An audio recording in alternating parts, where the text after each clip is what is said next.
Hi everyone, this is AJ and welcome back to the channel. Today I'm going to talk about episode 1 of the new Marvel animated TV series, Hitmonkey. Let's get into it.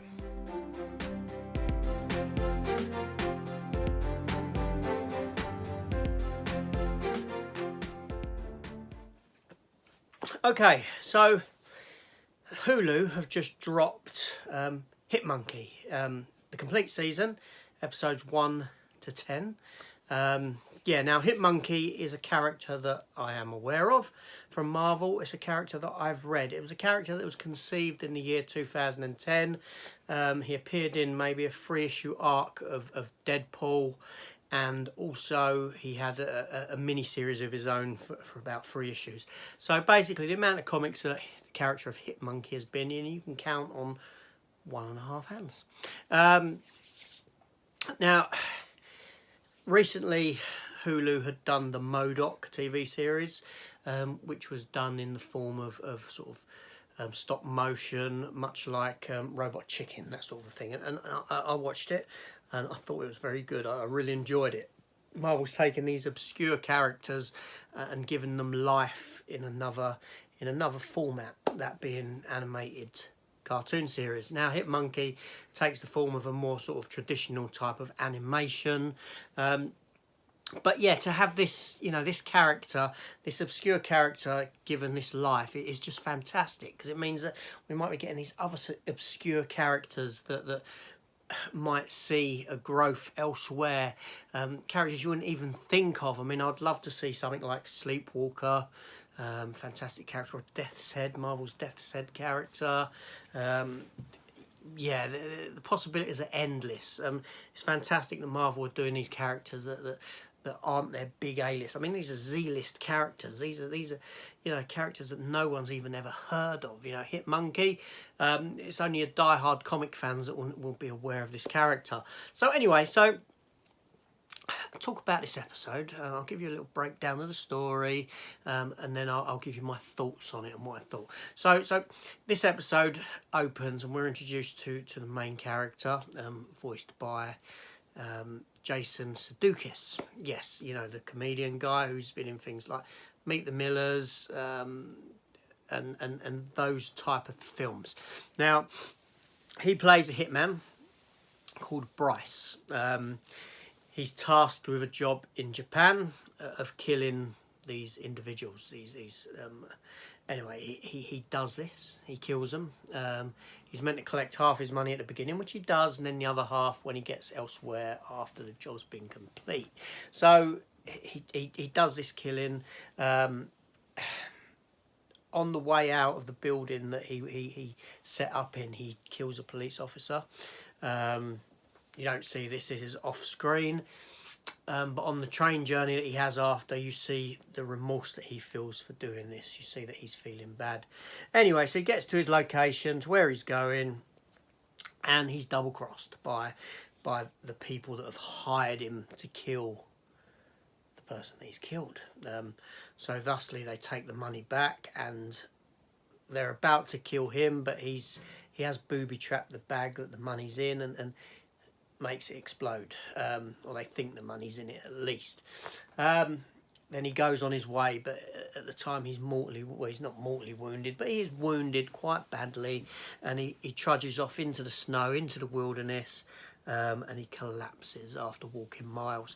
He's then found by these monkeys, a group of these white monkeys that take him. They put him in this bath of like, sort of one of them hot baths that they have, the pools that are heated, and they go about healing him, and they're chewing food and spitting it into his mouth, this sort of a thing.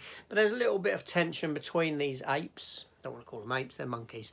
A little bit of tension between the monkeys. This one in particular doesn't like the fact that there's a human been brought into their clan, so to speak, and yeah, so Jason Sudeikis' character Bryce does he heals somewhat, and he goes off, and this monkey follows him and sees him build these snowmen and then do all this martial arts on the snowmen with throwing stars and his samurai sword and shooting some with a gun. It's him basically practicing, you know what I mean?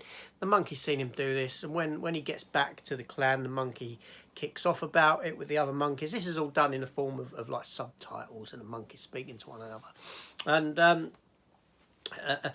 And this monkey starts a fight with some other monkeys and then really hurts one, and is thusly chucked out of this clan of monkeys. He's sent on his way. So he storms off on his journey through the snow. He's disturbed by people on like snow bikes with guns. They're heading towards where he's come from.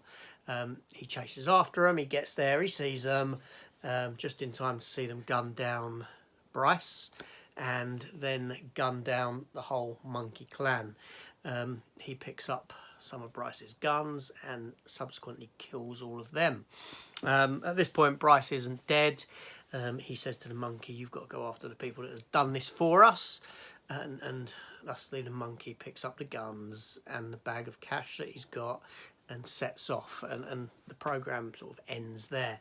But then you got a tease afterwards where you see the monkey at this train station stood on the platform, and the ghost of Bryce appears behind him and says to him, "I told you this was going to get weird." Yeah, so that's about it. So okay, so this is, it probably sounds rubbish, don't get me wrong, it probably sounds crap, right?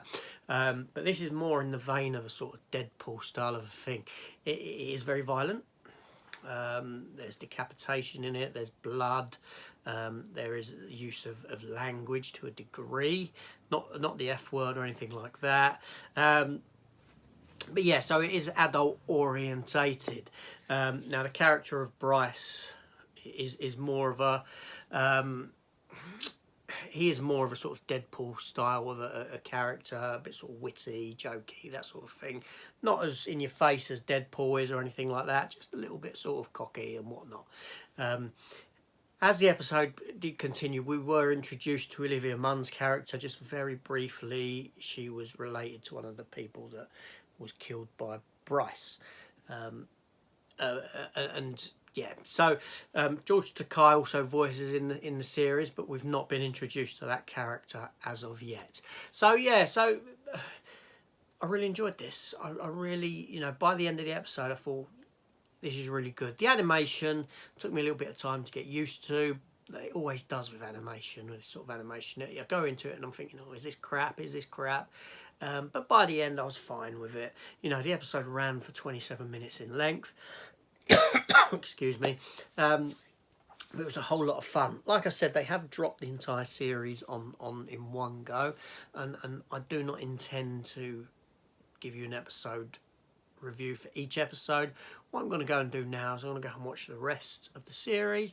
Then I'll give a review over the series in its entirety. This is just a little tease for that more than anything. So yeah, I'm going to look forward to watching the next 9 episodes of this. It looks really good. Looks a lot of fun. You know, like I said, to have these obscure characters given life is fantastic. And yeah, so good stuff. I really enjoyed it. Had a good time with it. Anyway, this is AJ. If you enjoyed that, please consider hitting the subscribe button. If you want to watch that full review, that will be coming at some point when I've finished up all these episodes. It'll take a few days. You know, I'm not going to watch them all back to back in one hit. I'll digest them slowly and then give you my thoughts at the end.